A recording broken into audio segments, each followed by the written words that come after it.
Ponchos are pretty traditional in Argentina, even though they are not from Argentina, they are not original from Argentina. They became very popular and is traditional, so we wanted to bring something typical.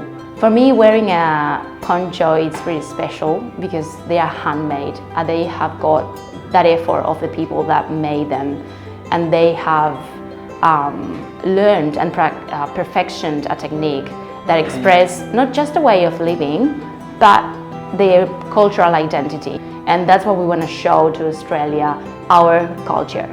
Wearing a poncho makes you be connected with that culture.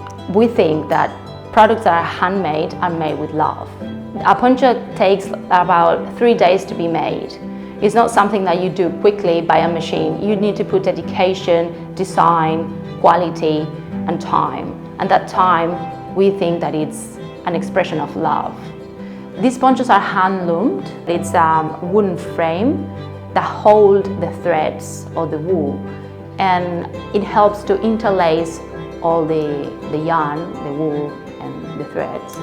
And we expect this with this project. As the ponchos themselves, we want to interlace the roots, interlace our culture, the Argentinian culture and Latin American culture with the Australian culture and costumes. Hello, I am Ana from Argentina. I would like to invite you all to the workshop Sabores Latinos to learn about the way our artisan partners make our ponchos in Misiones, Argentina, which is in a handloom wooden frame. And we're gonna show you guys how to wear the ponchos and how they do this amazing work. I am looking forward to see you guys there and join us in Sabores Latinos.